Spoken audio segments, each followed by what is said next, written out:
आऊज़ुबिल्लाहिमिनश्शैतानिर्रजीम बिस्मिल्लाहिर्रहमानिर्रहीम। Knowledge factory के मोअज़्ज़ज़ दोस्तों, अस्सलाम वालेकुम। नाज़रीन इकराम, सन 424 ईस्वी में अरिस्टोफर्नेस ने गुलैल जैसा एक स्ट्रक्चर तैयार किया जिसमें एक बर्निंग ग्लास का बर्तन था। वो इस बर्निंग ग्लास से सूरज की रोशनी को लेंस की मदद से एक पॉइंट पर रिफ्लेक्ट करता, जिसका इस्तेमाल जंग के दौरान दुश्मन के जहाज़ों को पानी में ही जलाने में किया जाता था। फिर इसके बाद एक वो वक्त आया जब रोम के राजा नीरू को दूर की चीजें दिखाई नहीं देती थी, इसलिए वो देखने के लिए इन लेंस का इस्तेमाल करने लगा। लेकिन जैसे जैसे साइंस ने अपनी बिखरी जुल्फों को संवारने की कोशिश की तो इसी लेंस ने चश्मे का रूप धार लिया। और फिर 1895 में हमने लेंस का इस्तेमाल करते हुए ऑप्टिकल माइक्रोस्कोप की खोज की और 1608 में हमने टेलीस्कोप बना डाला। खुदा टेलीस्कोप को बनाने के बाद हमने सितारों और सितारों को और भी करीब से देखा। इन्हीं लेंस ने हमें इस दुनिया और इस दुनिया से बाहर देखने का नजरिया दिया। और फिर इसी नजरिए को पूरा करते हुए हमने खला में हिबल और इस जैसी कई दूसरी टेलीस्कोप को लॉन्च किया। ये टेलीस्कोप सितारों और गैलेक्सीज की लाइट को सेंसर्स की मदद से डिटेक्ट करते हुए हमें इस खालिक कायनात की तख्लीक के जलवे दिखाती। लेकिन दोस्तों, हाल ही में सूरज को देखने के लिए एक ऐसी टेलीस्कोप बनाई गई जो अक्ले इंसान की मेराज पर दलालत कर रही है। और इसकी मदद से 15 करोड़ किलोमीटर दूर से एक ऐसी तस्वीर ली गई जिस पर आपको यकीन नहीं आएगा। जी हाँ नाज़रीन, नेशनल साइंस फाउंडेशन के ताउन से बनाई गई इस दूरबीन का नाम डैनियल के अनोवी टेलीस्कोप है, जिसका आईना खास तौर पर तैयार किया गया है जो इसे दुनिया की सबसे जदीद शमसी दूरबीन बनाता है। नाज़रीन मोहतरम, इसकी मदद से जो तस्वीर हासिल की गई है वो कभी एक ख्वाब समझी जाती थी, जबकि आज से कबल हम घर बैठे लाहौर यहाँ तक के मरीख के मौसम का भी पता लगा सकते थे।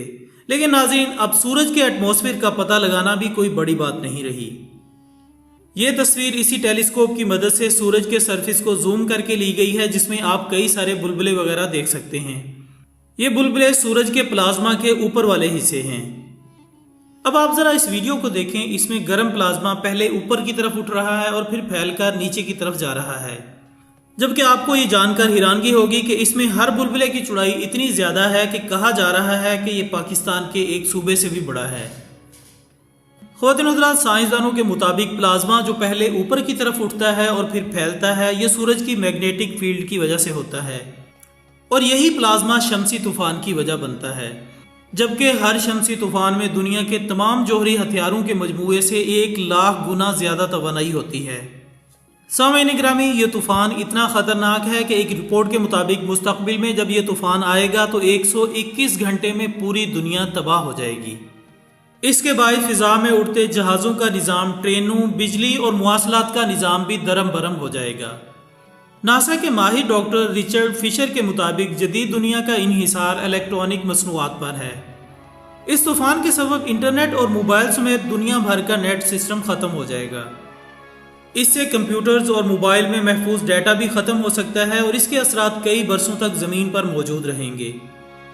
एक अंदाजे के मुताबिक इसी शमसी तूफान से दुनिया की मईशत को तकरीबन 46 खरब डॉलर का नुकसान भी पहुंच सकता है।